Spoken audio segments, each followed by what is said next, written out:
இந்திய தேசிய அரசியலை இசை வழியை மாற்றக்கூடிய தலைவராக நம்முடைய தலைவர் எழுச்சி தமிழ் அவர்கள் திகழ்ந்து கொண்டிருக்கிறார்.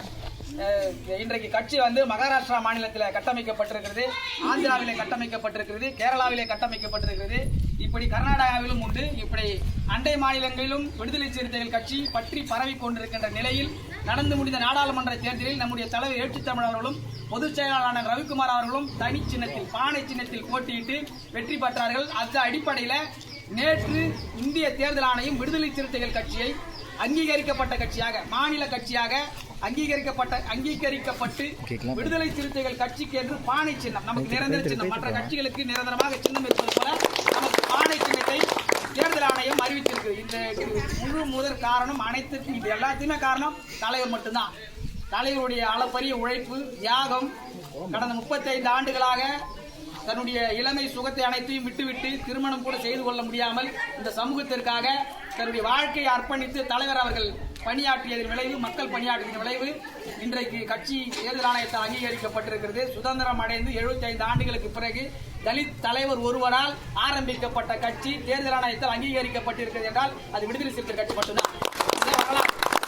தமிழ்நாட்டில் தலித் கட்சிகள் ஏராளம் இருந்தாலும் கூட ஒரு அங்கீகரிக்கப்பட்ட கட்சியாக, நிரந்தர சின்னம் பெற்ற கட்சியாக நம்ம கட்சி மட்டும்தான் வந்திருக்கு, வேற எந்த கட்சியுமே இல்லை. அந்த வகையில் தலைவர் தொடர்ச்சியாக நமக்காக இயக்க பணியாற்றி கொண்டிருக்கிறார், மக்கள் பணியாற்றி கொண்டிருக்கிறார்.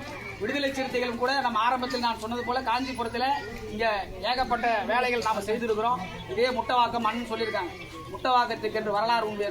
நான் தெரிந்த வரலாறு சொல்றேன். முட்டவாக்கத்தில் அண்மை அஜித், அது நம்ம விடுதலை சிறுத்தை எல்லாம் முன்னெடுத்தோம், முன்ன நின்று அந்த குடும்பத்துக்கு நீதி பெற்று தந்திருக்கோம்.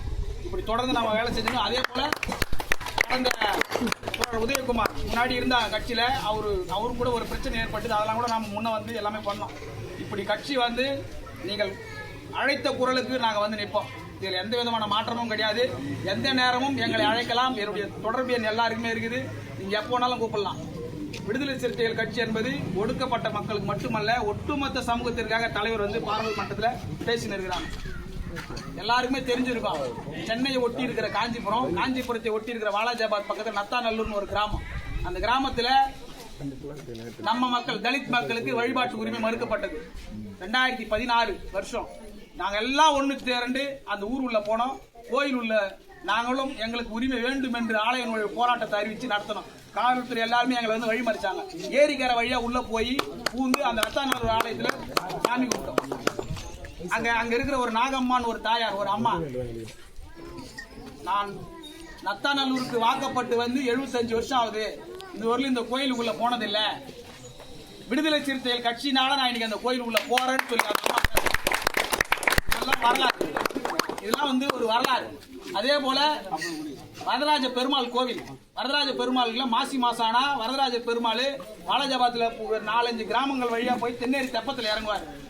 குன்னம், ஐமிச்சேரி, திருவாங்கரணை, இது மாதிரி போன்ற கிராமங்கள்ல அந்த போற வழியில காலனி பகுதிக்குள்ள போக மாட்டாங்க. அந்த வரதராஜரை ஊர் தெரு வழியா மட்டுமே கூட்டு போன நிலை இருந்தது. அதை மாற்றி காட்டியிருக்கிறோம். இன்னைக்கு நம்ம 4 சேரியிலும் வரதராஜ பெருமாளை தூக்கின்னு போறாங்க உள்ள. செய்து காட்டியிருக்கிற வரலாறு. காஞ்சிபுரத்துல எத்தனையோ சாதிய படுகொலை நடந்திருக்கு. அனைத்து படுகொலைகளுக்கும், அனைத்து பிரச்சனைகளுக்கும் காஞ்சிபுரம் மருத்துவமனை முன்பாக ஏகப்பட்ட போராட்டங்கள். கிட்டத்தட்ட இன்னும் சொல்ல போனாங்க, நாங்க எல்லாம் அந்த பிணவரை வாசல்ல தான் அரசியல கத்துக்கணும். காஞ்சிபுரம் மார்ச்சிரி வாசல்ல எவ்வளவு படுகொலை, அண்ணன் தலைமையில போராட்டங்கள் எத்தனையோ போற. அண்மையில் இங்க பக்கத்துல குண்டுகுளத்துல ஒரு சீனிவாசன் ஒரு தம்பி போலீஸ்கார அரசு பண்ணி கூட்டு போறாரு. அந்த தம்பி இறந்து போயிடறான், பஸ் அடிச்சிச்சு அப்படின்னு சொல்லிட்டாங்க. அதுக்கு மிகப்பெரிய போராட்டத்தை முன்னெடுத்தோம். மருத்துவமனை முற்றுகை போராட்டம் நடத்தணும். அதன் அடிப்படையில் போலீஸ் எங்ககிட்ட பேச்சுவார்த்தை நடத்தும் போது போலீஸ் இதை விசாரிக்க கூடாது, ஏன்னா போலீஸ் தான் நம்ம அக்யூஸ் பண்றோம் இந்த விஷயத்தில், அதனால போலீஸ் விசாரிக்க கூடாது சொல்லி நீதிமன்ற விசாரணை வேணும்னு சொன்னோம். உடனடியாக காவல்துறை அதை ஒத்துக்கினாங்க. ஒரு மேஜிஸ்ட்ரேட் தலைமையில் அதுக்கு நீதி விசாரணை அமைக்கப்பட்டு அந்த வழக்கும் நடந்து கொண்டிருக்கு. விடுதலை சிறுத்தைகள் என்பவர்கள் நாங்கள் ஏதோ சும்மா வரோம் போறோம் அப்படிலாம் கிடையாது. நீங்க சொல்லியிருக்கிறீங்க முட்டவாக்கம் பகுதிக்கு பாதை வேண்டும் என்று. அந்த போராட்டங்கள் அடுத்த அந்த களங்கள் நாங்கள் உங்களை சந்திப்போம். உங்களுடைய ஒத்துழைப்பு இருந்தால் அதை நிச்சயம் நாங்கள் பெற்றுத்தருவோம். அண்ணனுக்கு சொல்லியிருக்கிறேன். முன்னணி நிர்வாகிகள் அண்ணன் பார்வேந்தன் அவரிடம் உங்கள் பிரச்சனையை பேசியிருக்கிறோம். இது சம்பந்தமாக இதுக்கு மட்டுமே ஒரு நாள் உங்களை சந்தித்து பேசுவதற்காக நாங்கள் முட்டவாக்கம் காலனிக்கு வருவோம். முட்டவாக்கம் முகாம் பேசுவோம்.